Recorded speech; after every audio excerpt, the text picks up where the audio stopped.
먼저 한 10분 안쪽으로 이제 그동안 제 근황과 또 앞으로 계획들을 좀 잠깐 설명드리고 그 다음에 말씀 나누도록 할게요. PPT를 좀 잠깐 볼까요? 2009년 2월 18일에 저 중국에 입국했습니다. 그때 결혼하자마자 신혼여행 끝나고 훈련받고 이제 바로 중국에 들어갔고요.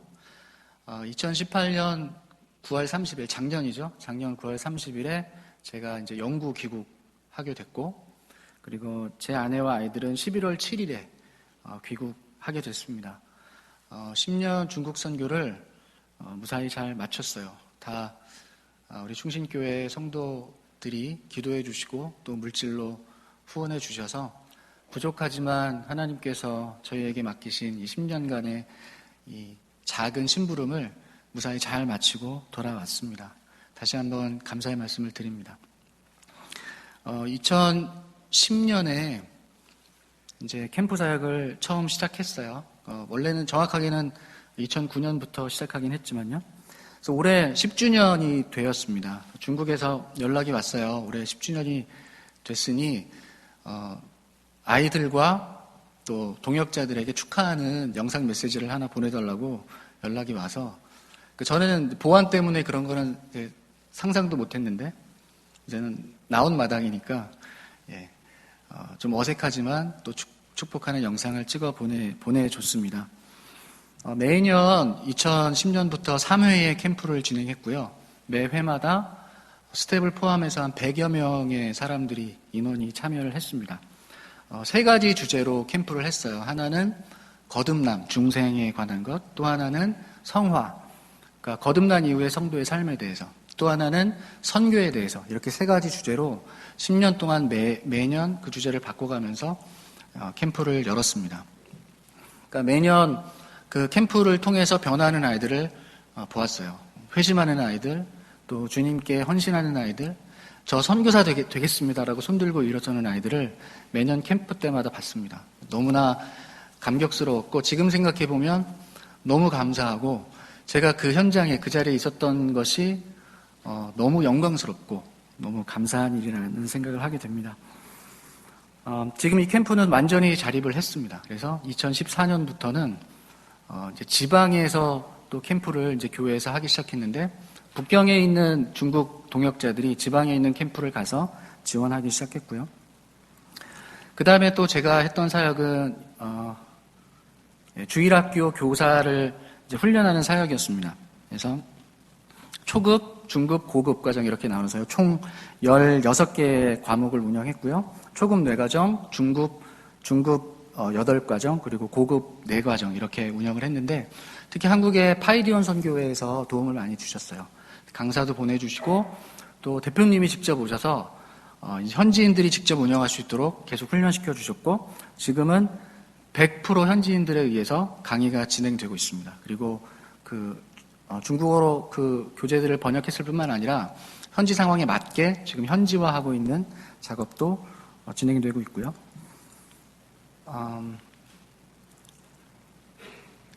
현지 주일학교 팀은 여기 이제 충신교회 출신인 황은경 선교사가 2000년대 초에 개척을 해서 2013년부터는 현지인에게 리더십을 완전히 이양했습니다. 그래서 기억하시겠지만 2012년 8월 달에 저희가 중국팀이 한 팀 와서 충신교회도 방문했었죠. 그때 현지인에게 리더십을 완전히 이양하기 위해서 한국교회에 있는 기관 사역들 또 교회 사역들을 한번 전반적으로 쭉 보여줬습니다. 그리고 당신들이 어떤 것을 선택하면 좋을지 한번 보고 판단하라. 그리고 어느 방향으로 갈지 당신들이 정해라. 그런 의미로 그때 왔었던 거예요. 아마 기억이 나실 겁니다. 지금은 중국인들로 구성된 이사회가 조직이 됐고요. 그리고 얼마 전에는 지금 정관을 만들고 있으니 좀 도움을 달라라는 연락을 받았는데 제가 알아서 하라고 그랬습니다. 당신들이 다 할 수 있으니까 당신들이 결정하라고 얘기했고요. 그리고 제가 또 했던 사역 중에 하나는 선교회 2010년부터 2014년까지 3년 동안 이제 현지인들로 구성된 현지 선교회를 만드는 일을 했습니다. 사인 오브 브릿지 미션이라는 선교회를 시작했고, 그걸 3년 동안 이제 섬겼고요. 첫 선교사를 파송하기까지 섬기고, 저는 이제 안식년을 그때 왔습니다. 중국 국경과 맞닿아 있는 무슬림 국가들의 선교사를 파송하기 위한 목적으로 이 선교회를 만들었고요. 지금은 이제 선교 훈련원, 자체적인 선교 훈련 프로그램을 갖고 있고, 그리고 5개, 6개 교회 정도가 선교사를 파송했습니다. 중국 가정교회가요. 그리고 2013년부터 2014년까지는 1년 동안 또 지방에 있는 지방 신학교를 섬기는 일을 했었고요. 그리고 이제 중국 노회, 신학교를 중심으로 형성된 중국 노회에 제가 노회원으로 소속이 됐고, 또 목회 사역을 지원하기도 했습니다. 그러니까 강도사 인호하고 목사 안수 주고 이런 일련의 과정들을 이제 돕는 사역도 1년간 했고요. 그리고 2015년에서 2016년까지 1년 동안은 이제 교회에 있는 찬양 사역자를 양성하는 민들레라는 이제 훈련 기관이 있었어요. 거기에 이제 교장으로 1년 동안 전체 책임을 맡아서 섬기기도 했습니다. 이 사역들이 제가 10년 동안 이것만 한 건 아니지만 제가 주로 했던 사역이고, 우리 충신교회 성도 여러분들이 저를 기도와 물질로 후원해 주신 열매들입니다. 다시 한번 주님의 이름으로 감사를 드립니다. 좀 힘든 소식도 사실 좀 전해드려야 될 것 같아요. 제가 2015년 안식년을 마치고 다시 들어갔을 때 팀에 좀 어려운 일들이 있었습니다. 여러 가지 총체적인 문제이긴 했지만 결국에는 이제 리더십의 문제였고, 또 일련의 어떤 도덕적인 문제들로 이제 이사회에서 대표를 사임할 것을 이제 결의했는데, 그 과정에서 그것이 이제 번복되면서 굉장히 한 1년 반 동안 좀 혼란스러운 상황이 있었어요. 그리고 이제 그 과정에서 이제 상해의 새로운 개척팀을 이제 만들기로 이사회에서 결의했고, 그리고 그래서 2017년 7월 달에 이제 저희와 또 한 가정이 먼저 상해에 이제 개척을 준비하러 이주를 했고요. 그리고 이제 1년간은 상해에 있는 그 가정교회 주일학교 팀이 있었어요. 거기에 교사 훈련하는 사역들을 지원하다가 이제 작년 9월 달에 이제 소위 추방을 당해서 나오게 됐습니다. 현재는 이제 사실 갑작스럽게 이제 주어진 상황이기 때문에 구체적인 계획을 세울 수는 없었지만, 그래도 제가 몇 년 동안 계속 생각해 왔던 이제 방향들이 있고, 최근에 하나님이 그 방향과 크게 어긋나지 않는 길들을 계속 열어주시고 인도하고 계세요. 그 중에 하나는 제가 이제 좀 교회에 대한 관심이 더 많아졌습니다. 한국 교회를 어떻게 하면 좀 더 섬길 수 있을까? 왜냐하면 선교 현장에서 일어나는 모든 열매들은 한국 교회와 연결돼 있거든요. 그래서 한국 교회 수준 이상을 절대 벗어날 수 없습니다. 그래서 한국 교회가 건강하면 선교지도 건강하고, 한국 교회가 건강하지 않으면 선교지도 건강할 수 없다는 걸 제가 알았어요. 그래서 이 한국 교회를 내가 어떤 모양으로든 내 경험과 또 하나님께서 내게 주신 달란트를 가지고 좀 섬겼으면 좋겠다는 계속 생각을 계속 하고 있었고, 그게 교회 개척 사역일 수도 있고, 뭐 교회 갱신 사역일 수도 있고, 사실 잘 모르겠습니다. 그런데 최근에 이제 카이로스라는 선교 훈련 프로그램에 이제 협력하게 됐어요. 제가 중국에 있을 때 그 과정을 한국어 과정, 중국어 과정 다 마침 했는데, 그 한국 대표가 제가 예전에 성경번역 선교에서 같이 일했던 제 옛 동료인데, 저와 일을 함께 해보지 않겠느냐고 제의했습니다. 이 프로그램이 한국 교회가 이제 선교적인 DNA를 갖고 정말 그 전통적인 그냥 선교사를 보내기만 하고 끝인 이제 그런 형태가 아니라 교회 자체가 선교하는, 어디든 교회가 세워지면 거기서 선교가 일어나는 그런 DNA를 갖는 교회로 바뀌기 위해서 이 프로그램이 한 몫을 할 수 있겠다라는 생각이 들었어요. 그래서 그 사역에 함께 동참하기로 했고, 또 하나님이 어떤 기회를 허락하시면 교회를 또 섬기면서 그 일을 같이 하기 원하고, 또 하나님이 또 어떤 형태로 사역을 열어주시면 또 그에 순종하면서 나아가려고 합니다. 그러니까 충신교회 성도 여러분들께서 계속해서 지속적으로 관심 가져주시고 또 기도해 주시기를 부탁드립니다.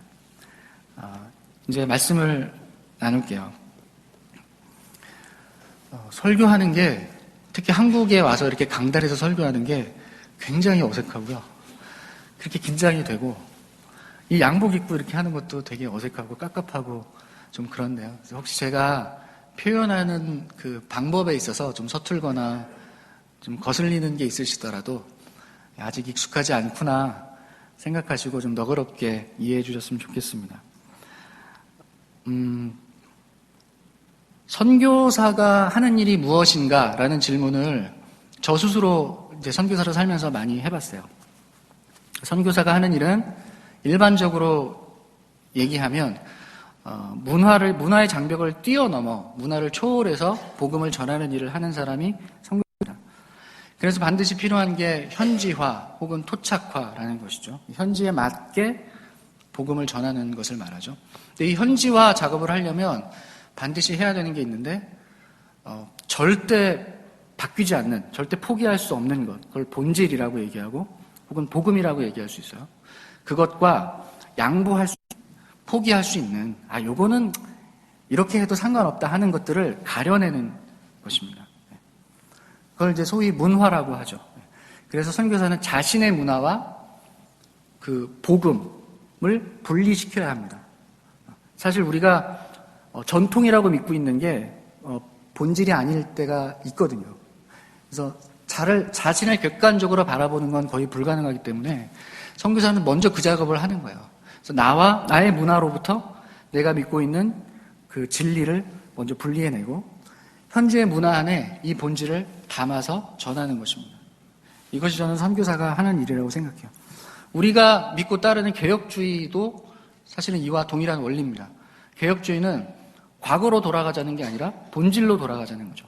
말씀으로, 성경으로 돌아가자는 겁니다. 성경 해석의 원리도 동일합니다. 성경이 기록되었을 당시에 문화의 차이가 존재하죠.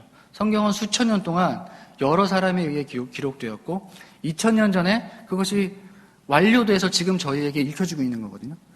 수천 년의 세월의 간극이 존재하고 또 지리적인, 문화적인, 정치적인, 역사적인 차이들이 존재합니다. 그래서 성경을 해석해야 돼요. 그래서 이 성경 해석의 과정에서 실패하면 이단이 되거나 혹은 극단적인 근본주의로 빠지게 됩니다. 그래서 토요일날 예배를 드려야 된다라는 안식일, 신도가 되든지 아니면 신천지로 빠지게 되는 것이죠. 이 성경 해석의 원리는 그래서 굉장히 중요한 것입니다. 교회의 대부분의 문제들도 사실 여기에서 결정이 납니다. 본질과 비본질을 구분하지 못하는 데서 교회의 모든 문제가 발생하죠. 이거는 절대 양보할 수 없는 것과 이건 양보해도 되는 것을 구분하지 않으면 교회의 그 문제들을 해결할 수가 없어요. 저는 교회가 이 본질적인 문제를 가지고 문제가 일어나는 법을 본 적이 없습니다. 하나님의 말씀을 어떻게 해석하느냐를 가지고 싸우는 교회를 본 적이 없어요. 주로 본질이 아닌 비본질적인 것들이 문제가 되기 마련이죠. 오늘 이 고넬료의 이야기는 이러한 관점에서 굉장히 중요한 사건입니다. 이 본질과 비본질의 문제를 극복했던 그러한 사건이죠. 그래서 오늘 이 고넬료의 스토리를 통해서 우리가 이 중요한 선교적인 원리를 배우고 또 우리 삶에 해석하고 적용하기를 원합니다. 익숙히 아시는 내용일 거라고 믿지만 제가 한번 이 스토리를 시간의 순서에 맞게 한번 이렇게 정리를 해보려고 합니다. 9장에 보면 10장에 고넬료 사건이 등장하고 9장에 보면 사울이 등장해요. 사울의 별명은 다 아시죠? 이방인의 사도라는 별명을 갖고 있습니다.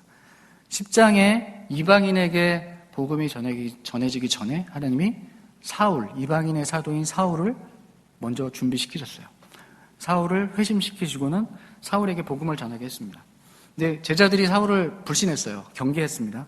그때 이제 권위자라는 뜻의 이름을 가진 바나바가 이 사울을 지원했어요. 그래서 바나바의 지원으로 담대히 복음을 전했고, 그래서 31절에는 이렇게 기록하고 있어요. 그리하여 온 유대와 갈릴리와 사마리아 교회가 평안하여 든든히 서가고 주를 경외함과 성령의 위로로 진행하여 수가 더 많아지니라. 복음이 왕성하게 전해졌다라고 기록하고 있어요. 여기에 온 유대와 갈릴리와 사마리아 교회라고 표현하고 있는데, 이게 사도행전 1장 8절을 떠올리게 하거든요. 오직 성령이 너에게 임하시면 너희가 권능을 받고 예루살렘과 온 유대와 사마리아와 땅 끝까지 이르러 내 증인이 되리라 하신 말씀이죠. 근데 여기서는 사마리아까지, 그 사마리아의 경계를 복음이 아직 넘지 못하고 있는 것을 보여줍니다. 이러한 상황에서 32절에는 베드로가 등장해요. 베드로가 사방으로 두루 다녔다라고 기록하고 있습니다. 근데 그 사방으로 두루 다닌 이유가 이방인에게 복음을 전하기 위한 목적은 아니었어요. 유대인 성도들을 돌아보기 위함이었습니다. 33절에서 35절에는 애니아, 중풍병에 걸린 애니아를 고쳐서 루다와 사론에 사는 사람들이 죽게 돌아온 장면이 기록되어 있고, 36절에서 42절에는 도르가라는 자매가 죽었어요. 이 자매를 다시 살립니다. 그래서 욥바에 있는 많은 사람들이 주를 믿었다라는 기록이 나와 있습니다. 이렇게 복음이 왕성하게 전해졌어요. 병든 자가 일어나고 죽은 자가 살아나는 이런 기적을 통해서 도저히 예수님을 믿을 수 없는 유대인들에게 복음이 막 전해지고 예수를 주님으로 영접하는 일들이 막 일어났어요. 그런데 여전히 이방인들에게는 복음이 전해지지 않았습니다. 요 당시가 오순절 성령 강림 사건이 있은 후 약 13년 정도 지난 그런 시간이거든요. 그러니까 오순절 성령 강림 사건은 그때 어떤 일이 있었죠? 성령이 임하고 불의 혀 같이 갈라지는 성령이 임해서 사람들이 방언을 말하기 시작했어요.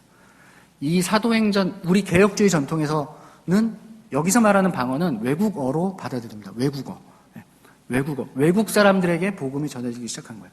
베드로가 자기의 모국어로 말을 했는데 3,000명이나 되는 그 디아스포라 유대인들이, 모국어가 외국어인 디아스포라 유대인들이 다 자기 말로 이해하는 기적이 일어났어요.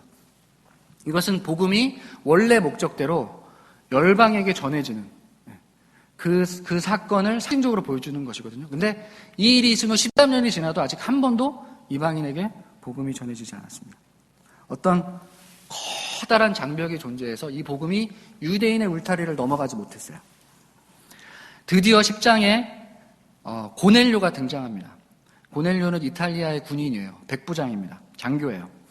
경건하여 온 집안과 더불어 하나님을 경외하며 백성을 많이 구제하고 하나님께 항상 기도하는 사람이었어요. 하지만 예수님은 몰랐던 사람이에요. 천사가 나타났어요. 음성이 들렸습니다. 내 기도와 구제가 하나님 앞에 상달되어 기억하신 바가 되었으니 사람들을 욥바에 보내어 베드로라 하는 시몬을 청하라 라는 음성이 들렸어요. 고넬료가 그 말씀에 순종해서 두 사람을 선택해서 욥바로 사람을 보냅니다. 이 사람들이 그 이튿날 베드로가 있는 욥바에 다다랐을 즈음에 하나님이 이번에는 베드로에게 나타나셔서 환상을 보여주셨습니다. 어떤 환상을 보여주셨죠? 하늘에서 보자기가 내려오는데 그 안에 4발 달린 짐승들이 있어요. 소위 레위기에서 말하는 먹으면 안 되는 부정한 짐승들이 이렇게 내려옵니다. 그러면서 음성이 들려요. 잡아 먹으라. 그때 베드로가 어떻게 대답을 하죠? 주여, 그럴 수 없나이다. 속되고 깨끗하지 아니한 것을 내가 결코 먹지 아니하였나이다. 저 그렇게 못하겠는데요? 이렇게 얘기한 거죠. 그때 또 음성이 들립니다. 하나님께서 깨끗하게 하신 것을 내가 속되다 하지 말라. 이 일이 3번이 반복돼요. 근데 제가 이 말씀을 묵상하면서 조금 놀랬던 건 이게 꿈이 아니라 환상이었다는 거예요. 여러분, 꿈은 내 의지로 통제가 안 됩니다. 제가 아주 어릴 때 꿈을 꾸다가 갑자기 화장실에 갈 때가 있어요. 여기 살짝 미소를 지으시는 분들은 저와 비슷한 경험을 할 것 같은데, 화장실에 가면 여지없이 이제 이불에 지도를 그렸습니다. 그래서 그다음부터 이제 꿈을 꿀 때 제가 화장실에 가면 꿈을 꾸는 제가 의식적으로 아는 거예요. 화장실 가면 안 되는데? 근데 꿈속에 저는 화장실로 가는 거예요. 저 꿈을 꾸고 있는 저는 이제 가지 마! 가면 안 돼! 막 외치는데 그게 제가 통제가 안 돼요. 화장실 갑니다. 그럼 저는 여전히 또 축축해진 이불 속에서 눈을 떠요. 꿈은 제가 통제할 수 없습니다. 그냥 꿔지는 거예요. 꿈은 주어지는 겁니다. 근데 환상은 그렇지 않죠. 베드로는 또렷한 자기 자의식을 가지고 하나님과 대화했던 거예요. 하나님의 음성이 들렸고 베드로는 자기의 의지를 가지고 대답했습니다. 못하겠는데요. 못하겠습니다, 주님. 제가 절대 결코 그런 일은 주님이 말씀하셔도 할 수 없습니다. 라는 얘기를 정확한 자기의 의지를 가지고 한 거예요. 참 대단하죠. 이 베드로의 소신은 세상에 이렇게 지조 있고 이렇게 소신 있는 사람을 보신 적 있습니까? 하나님이 말씀하셔도 나는 절대 못합니다. 사실 우리도 베드로와 많이 다를 바 없다고 생각해요. 하나님의 말씀보다 하나님이 주신 율법을 더 상위에 뒀던 거죠. 그게 얼마나 심각한 오류인지를 깨닫지 못했던 겁니다. 17절에서 23절에 고넬료가 보낸 사람들이 도착합니다. 정확한 타이밍이죠. 베드로가 내가 당신들을 왜 따라가는데 할 수 없을 정도로 하나님이 정확한 시간을 계획하셨어요. 그래서 베드로가 이튿날에 그 사람들을 따라 나섭니다. 그래서 고넬료의 집에 도착해요. 고넬료의 태도를 보면 아주 겸손하고 또 간절했던 것을 볼 수 있어요. 친구들과 가까운 친척들을 집에 다 불러 모았습니다. 그리고 베드로가 문을 열고 들어오자마자 그의 발 앞에 무릎을 꿇고 엎드렸어요. 여러분, 이게 우리가 그냥 말씀을 이렇게 읽어서 그렇지 이런 행동은 정말 쉬운 행동이 아니에요. 여러분, 과거에 우리가 일제 그 강점기에 있었다고 치면 이 고넬료는 그 당시에 일본 순사 같은 사람이겠죠. 근데 단지 누가 그것도 지명수배 됐을지도 모르는 사람이 예수를 믿는다는 이유 하나만으로 그 사람이 내 집에 들어오는데 사람들을 초청해놓고 그 앞에 무릎을 꿇는 이런 행동은 쉽게 할 수 있는 행동이 아닙니다. 이 고넬료는 그만큼 하나님을 경외한 사람이었어요. 그만큼 간절한 사람이었습니다. 저 사람이 하나님이 보낸 사람이기 때문에 그 앞에 무릎을 꿇은 거예요. 근데 베드로의 태도는 그렇지 않아 보였습니다. 여전히 수동적이고 여전히 좀 마뜩한, 마지 못해하는 그런 태도였어요. 이렇게 말하죠. 당신도 알겠지만 유대인이 이방인과 접촉하는 것은 불법이요. 근데 어제 하나님이 나에게 나타나셔서 이렇게 말씀하셔서 내가 어쩔 수 없이 오긴 왔소만 그래 도대체 무슨 일이요? 한번 말해보시오. 이런 태도로 대답을 합니다. 고넬료는 끝까지 겸손하게 자초지종을 설명하죠. 내가 어저께 기도하는데 하나님이 환상 중에 나에게 이런 음성을 들려주셨습니다. 내 기도와 구제가 상달되었으니 저 요바에 있는 베드로라는 사람을 청해라. 그래서 제가 그 말씀에 순종하여 당신께 사람을 보낸 것입니다. 그때 베드로가 그 순간 깨달았어요. 아, 이건 하나님이 하시는 일이구나. 하나님이 어제 나에게 하셨던 것과 똑같이 저 사람에게 하셨구나. 하나님이 저 사람에게 나타나셨구나. 그때 베드로의 생각이 바뀝니다. 베드로의 세계관이 바뀝니다. 여러분, 이게 정말 기적이에요. 성경에 수많은 기적들이 기록되어 있습니다. 예수님이 무리를 걸으시고 막 물고기 5마리와 뭐죠? 물고기 5마리인가요? 헷갈리세요. 오병이어니까 보리떡 5개와 물고기 2마리로 막 몇천 명을 먹이시고 이런 기적보다 더 큰 기적은 사람의 세계관이 바뀌는 기적입니다. 사람의 세계관이란 한 사람의 어떤 행동을 하는데 그 행동을 결정하는 사고 체계를 말해요. 그 내면의 깊은 사고 체계. 근데 이 세계관에서 세계관에서 신념이 나오고요. 이 신념은 가치를 만들어냅니다. 가치관을 만들어내요. 이 가치관에 따라 사람은 행동하는 거예요. 여러분, 사람의 신념과 가치관이 쉽게 변합니까? 절대 안 변해요. 이거를 바꾸려고 하시면 안 됩니다. 안 바뀌어요. 우리가 교회 안에서 정치 얘기는 잘 안 하죠. 저희 가족끼리도 정치 얘기 잘 안 해요. 저희 아버님하고 정치 얘기 잘 안 합니다. 싸우거든요. 왜 그렇습니까? 정치는 일종의 신념에 가까워요. 그러니까 어떤 뇌과학자는 이렇게 얘기해요. 그러니까 사람이 종교적인 것을 얘기할 때 쓰는 뇌가 활성화되는 것과 정치적인 얘기를 할 때 활성화되는 뇌가 같다고 얘기해요. 이거는 신념에 가깝습니다. 사람의 이념과 신념은 잘 바뀌지 않아요. 근데 세계관은 그보다 더 깊은 사고 체계예요. 이 사람의 세계관은 한 번 형성된 세계관은 이건 사람의 이름은 절대 안 바뀝니다. 어떤 방법을 써도 복음이 아니면 또 하나님이 기적이 아니면 안 바뀌어요. 여러분 예수 믿는 거 정말 기적 같은 일이에요. 예수를 믿는다는 건 세계관이 바뀌는 거거든요. 여러분 이거를 그냥 뭐 그랬나 보다 이렇게 생각하시면 안 돼요. 이건 정말 기적 같은 일이에요. 하나님만 하실 수 있는 일입니다. 근데 베드로의 세계관이 지금 이 순간 바뀐 거예요. 어떤 세계관이 바뀌었습니까? 이방인은 부정하다. 이방인은 더럽다. 그래서 상종하면 안 된다라고 하는 세계관이 이 순간에 바뀐 겁니다. 이 세계관이 바뀌면서 베드로가 복음을 전하기 시작해요. 그래서 예수 그리스도에 대해서 얘기합니다. 예수 그리스도가 어떤 분인지, 예수 그리스도가 어떤 일을 하셨는지, 그리고 예수 그리스도의 죽음과 예수 그리스도의 부활에 대해서, 그리고 그 부활이 얼마나 확실한 것인지, 그 부활에 관한 그 증인들에 대해서 얘기합니다.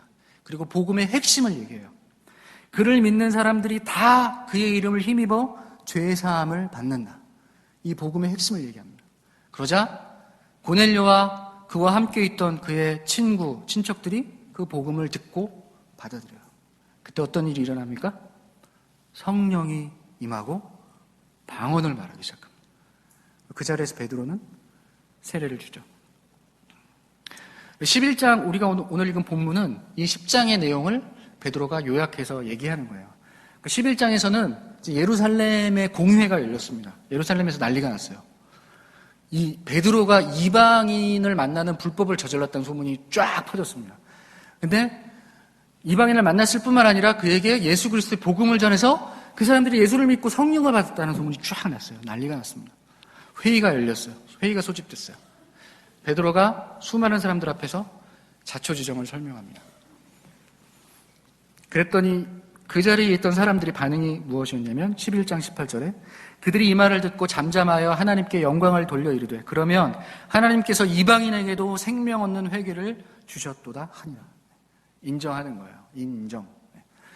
예루살렘 공의회에 승인이 떨어졌습니다. 이 복음을 이제는 이방인에게 전해도 된다라는 승인이 떨어진 거예요. 굉장히 역사적인 사건입니다. 여러분 이 이야기가 성경에 기록되지 않았다면 지금 저와 여러분은 이 자리에 있을 수 없습니다. 그럼 대한민국의 역사는 이 기독교의 전파와 분리시켜서 생각할 수 없죠. 만약에 이 사건이 없었다면 지금 대한민국이 어떤 모습으로 돼 있을지 저는 상상할 수가 없습니다. 고넬료에게 복음이 전해지지 않았다면, 베드로가 고넬료에게 복음을 전하지 않았다면, 베드로의 세계관이 바뀌지 않았다면, 베드로가 하나님 말씀에 순종하지 않았다면, 예루살렘 공회에서 이방인에게 복음을 전해도 좋다는 승인이 떨어지지 않았다면 지금 저와 여러분은 이 자리에 없습니다. 당시 복음이 유대인의 이 문화적인 울타리를 넘지 못하고 계속해서 그 안에 갇혀 있었던 가장 큰 원인은, 가장 큰 장애물은 바로 그 당시에 예수님을 구주로 영접했던 유대인들 자신이었습니다. 예수님은 믿지만 여전히 그 유대인은 부정하다는 세계관이 깨지지 않았던 유대인들에 의해서 복음은 가로막혀 있었습니다. 당시 유대인에게 이방인은 어떤 존재였습니까? 개, 돼지, 지옥의 불쏘시개, 이렇게 여겼어요. 지금도 이스라엘 사람들의 그런 세계관은 바뀌지 않았습니다. 제가 2002년도에 이스라엘에 방문할 기회가 있었어요. 공항에서 히잡을 정말 이렇게 눈만 남겨놓고 온몸에 히잡을 쓴 팔레스타인 여인들한테 정말 개, 돼지 취급하는 걸 제가 제 두 눈으로 목격했습니다. 한국 사람을 포함해서 지금도 이스라엘 민족 외의 다른 민족들은 다 개나 돼지로 여기는 세계관을 갖고 있습니다. 그 당시에 사도들도 이 사고에서 벗어나지 못했습니다. 여러분, 바울을 봐도 알 수 있어요. 바울이 이방인에게 복음을 전했던 사도였거든요. 근데 그 당시에 바울은 철저하게 비주류였습니다. 인정을 못 받았어요. 지금 오늘날에나 우리가 바울 하죠. 성경을 많이 기록했으니까. 그 당시에 바울은요, 정말 듣보잡이에요, 듣보잡. 바울이 끊임없이 자기의 사도직을 변호했죠. 인정을 안 하니까요. 그만큼 비록 이들이 이방인에게 복음을 전하는 것을 승인을 했지만 여전히 그들의 정서 속에는 이방인에게 복음을 전하는 게 불편했던 거예요. 이와 같은 이방인들에 대한 유대인의 인식은 과연 합당한 것이었을까요? 하나님이 그것을 의도하셨을까요? 그렇지 않습니다. 본래 구약 성경은 이방인에게 관대했습니다. 그리고 성경은 선교를 위해서 기록된 책이다라고 말하고 저는 성경을 읽으면 읽을수록 그 부분에 동의가 됩니다. 어떤 선교학자들은 성경을 신약과 구약으로 나눌 것이 아니라 창세기 1장에서 11장까지 그리고 12장에서 나머지 요한계시록까지 나눠야 한다고 하는 성경학자들이 있어요. 창세기 1장에서 11장까지는 하나님이 이스라엘만의 하나님이 아니라 온 우주를 창조하신 모든 인류의 하나님임을 얘기합니다. 그래서 그 인류의 대표인 아담을 얘기하고 그 아담이 범죄했을 때 하나님이 어떠한 조치를 취하셨는지가 기록되어 있어요.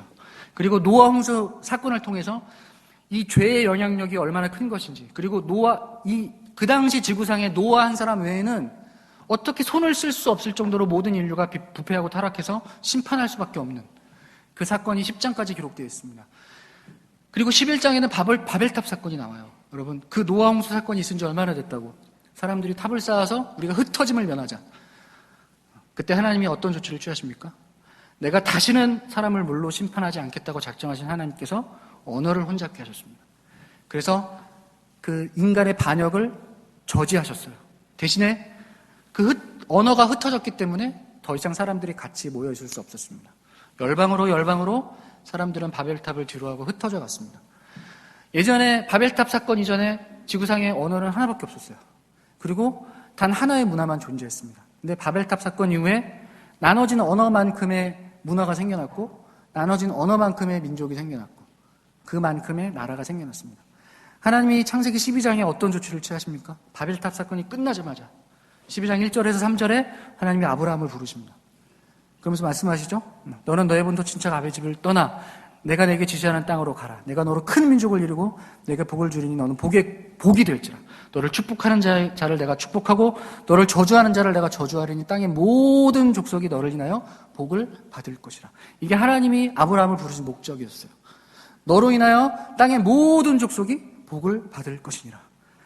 바벨탑 사건으로 흩어졌던 그 사람들을 하나님이 버리신 게 아니라 그 사람들을 흩으시고 나서 바로 아브라함을 부르셔서 내가 너를 부른 이유는 바로 이거야. 내가 너를 통해서 이스라엘이라는 민족을 만들 거야. 그 이스라엘 민족은 다름 아닌 저 흩어진 저 열방들을 내가 버리지 않고 포기하지 않고 내가 저들을 다시 되찾아올 거야. 내가 너희를 통해서 그 일을 할 거야. 하나님이 그 조치를 창세기 12장에 아브라함을 통해서 하신 것입니다. 출애굽기 19장에는 이 이스라엘의 정체성에 대해서 하나님이 다시 한번 말씀하세요. 이 출애굽한 이 이스라엘 백성들을 시내산에서 하나님이 언약을 맺습니다. 나는 너의 하나님이 되고 너는 내 백성이 될 거야. 근데 너희의 정체성은 이거야 라고 말씀하신 게 출애굽기 19장 5절 6절이에요. 세계가 다 내게 속하였나니 너희가 내 말을 잘 듣고 내 언약을 지키면 너희는 모든 민족 중에서 내 소유가 되겠고 너희가 내게 대하여 제사장 나라가 되며 거룩한 백성이 되리라. 너는 이 말을 이스라엘 자손에게 전할지니라. 너희는 제사장 나라가 될 것이다. 제사장의 역할이 무엇입니까? 사람과 하나님 편에 서서 사람의 죄의 문제를 가지고 하나님 앞에 나아가는 거예요. 그래서 그 죄의 문제를 해결하고 하나님과 사람 사이에 있는 그 막힌 담을 허물어서 하나님과 화목하게 하는 직책이 제사장의 직책입니다. 이스라엘이 이런 사명을 받은 거예요. 열방과 하나님 사이에 서서 이 모든 민족의 죄의 문제를 가지고 하나님 앞에 나아가서 이 죄의 문제를 해결하고 그래서 이 열방과 하나님 사이에 존재하는 이 막힌 담을 허물어서 화목하게 하는 이 사명을 이스라엘이 받은 것입니다. 이 이스라엘의 사명이 신약에서는 어떻게 다시 확장되어 계시됩니까? 베드로전서 2장 9절에서 10절 말씀에 그러나 너희는 택하신 족속이요 왕 같은 제사장들이요 거룩한 나라요 그의 소유가 된 백성이니 이는 너희를 어두운 데서 불러내어 그의 기이한 빛에 들어가게 하신 이의 아름다운 덕을 선포하게 하려 하심이라. 너희가 전에는 백성이 아니더니 이제는 하나님의 백성이요 전에는 긍휼을 얻지 못하였더니 이제는 긍휼을 얻은 자니라. 이제 아브라함의 그 믿음을 소유해서 아브라함의 영적인 자손이 된 우리들에게도 동일한 사명이 주어지는 거예요. 너희는 거룩한 나라요 그의 소유된 백성이다. 너희는 거룩한 제사장이다. 너희들이 해야 할 일은 그의 아름다운 덕을 선전하는 것이다. 동일한 사명이 우리에게 주어졌습니다. 그런데 이스라엘 백성들은 이 사명을 잊어버렸어요. 우리는 특별해. 우리는 저들과 달라. 하나님 우리를 더 예뻐하셔서 우리를 택하셨어. 그래서 열방을 섬긴 게 아니라 열방 위에 군림하고 열방을 정복하는 데 급급했죠. 저는 이 말씀을 보면서 선교가 과연 어떤 것인지 다시 생각해 보게 되었습니다. 선교는 본질로 돌아가 세상과 다른 기준을 갖고 사는 것이라고 생각합니다. 선교는 대단한 어떤 일을 하는 것이 아닙니다. 제가 선교사로 10년을 살아보니까요. 전에는 선교사의 그 특별한 사명, 이 사명에 불타서 뜨거워서 나갔는데 제 안에 내 사명은 특별해.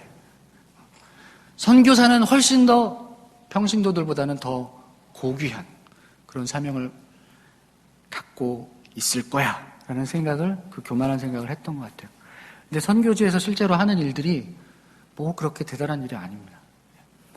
성경을 번역하고 교회를 세우고 설교하고 이런 일이 한 영혼을 바꾸는데 도대체 무슨 역할을 하겠습니까?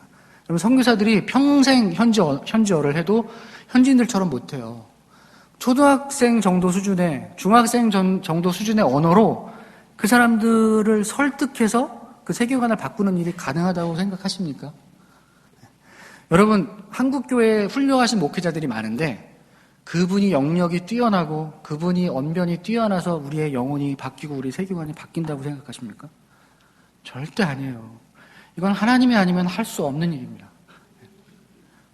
선교사들이 하는 일 보면 그냥 우리가 살아가면서 하는 일과 크게 다를 바 없는 일들을 하는 거예요. 근데 하나님이 그 사람들을 사용해서 그 사람들이 한 이 보잘것없는 작은 일들을 모으셔서 한 영혼을 바꾸는 일을 하시는 거예요. 선교는 우리가 하는 어떤 일을 통해서 이루어지는 것이 아니라고 생각합니다. 우리를 통해서 하나님이 하시는 일인데 다만 그 전제 조건이 있어요.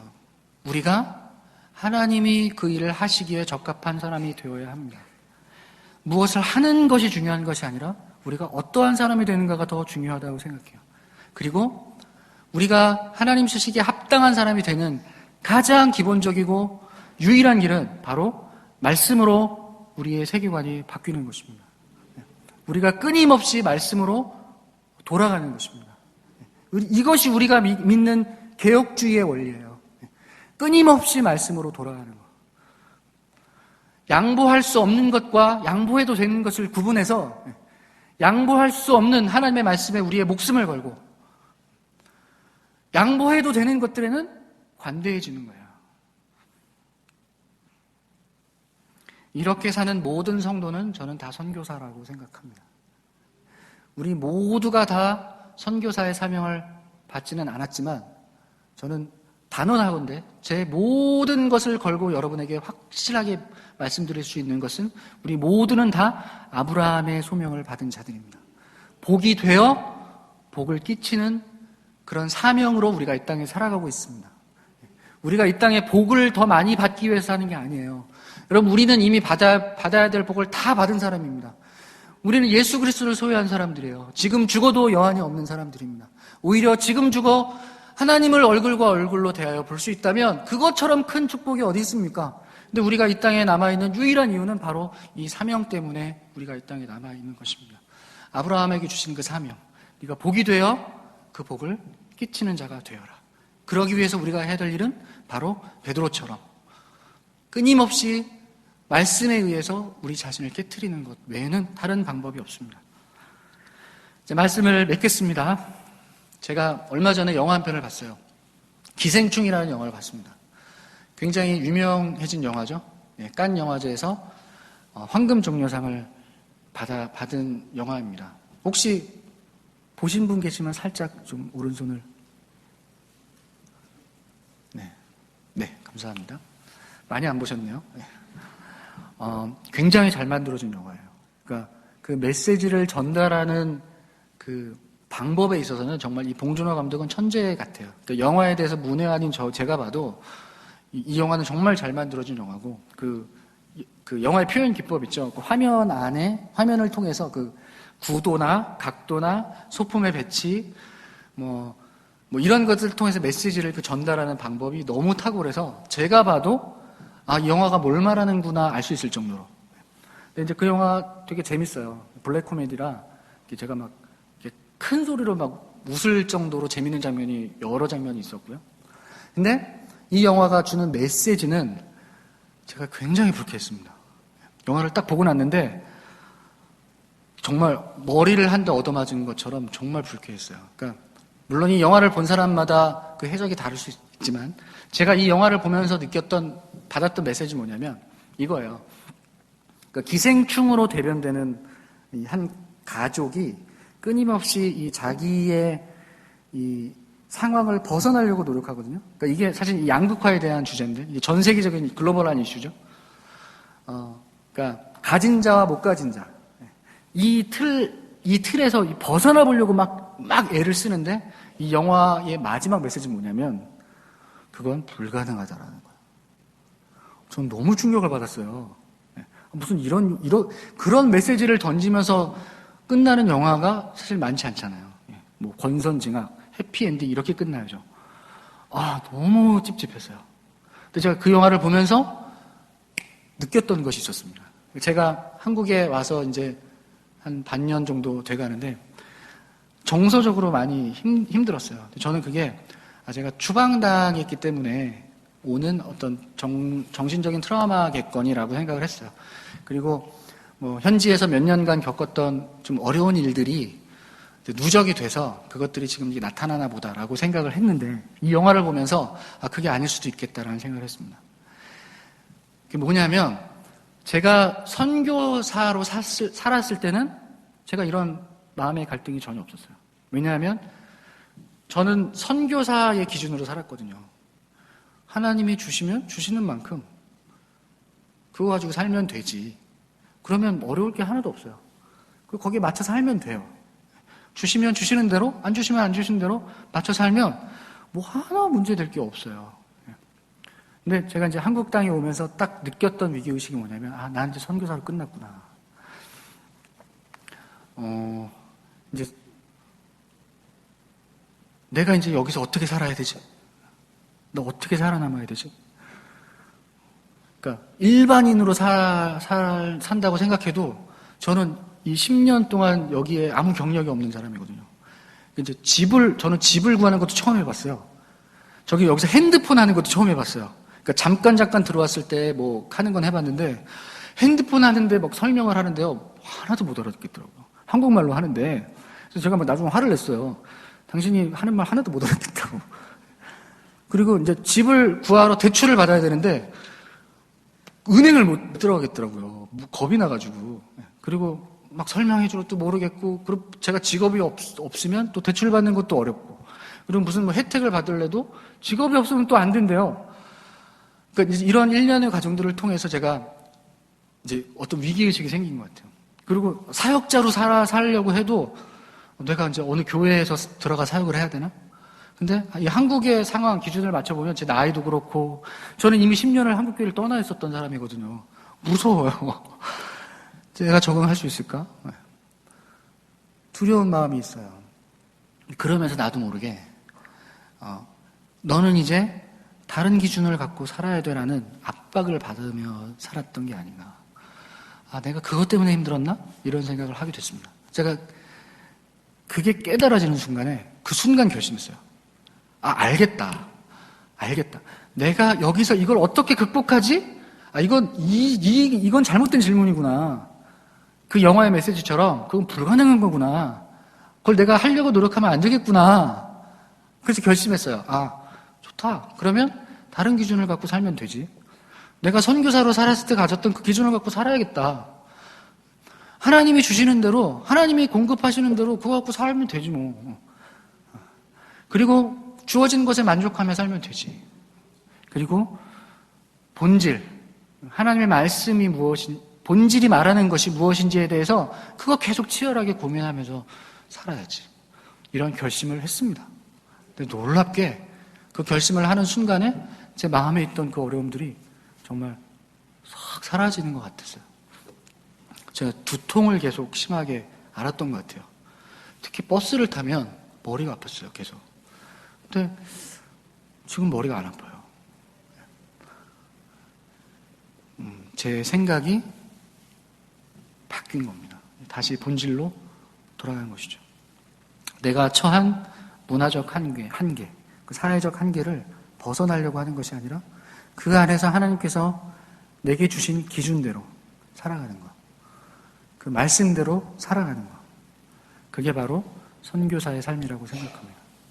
그 이후에 하나님께서 제게 계속해서 어떤 사역의 기회들을 열어주고 계세요. 저뿐만 아니라 여기 계신 모든 분들도 다 그런 선교사적인 삶을 살아야 될 줄 믿습니다. 이건 나이와 관계없는 일이에요. 사명과 관계없는 일입니다.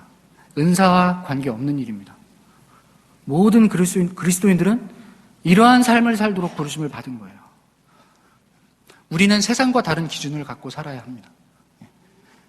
그들처럼 그들 안에서 막 머리 쥐뜯어가면서 경쟁하고 나는 어떻게 여기서 저들보다 더 뛰어난 사람이 될까? 어떻게 하면 여기서 벗어날까? 이런 삶을 사는 게 아니라 다른 기준을 갖고 사는 거예요. 여러분, 이게 세상적인 기준으로 보면 되게 이상하게 보입니다. 되게 어떨 땐 과격하게 보이고 어떨 땐 받아들이기 힘들어 보입니다. 하지만 이러한 기준은 강력합니다. 능력이 있습니다. 사람들을 끌어당기는 힘이 있습니다. 이해는 할 수 없지만 저게 가능해? 라는 의심이 들지만 나도 저렇게 하고 싶다라는 생각을 들게 하는 기준입니다. 사랑하는 충신교회 성도 여러분, 우리 모두 이 베드로처럼 그의 세계관이 바뀌어서 드디어 그를 통해서 하나님의 복음이 이방인에게 전해지는 그 놀라운 일이 일어났던 것처럼 여러분 생각이 바뀌면, 여러분 세계관이 바뀌면 정말 놀라운 일들이, 그것이 과연 비록 역사에 기록되지 않을지라도 하나님의 관점에서는 놀라운 일들을 여러분 한 사람 한 사람을 통해서 행하실 줄 믿습니다. 기도하겠습니다.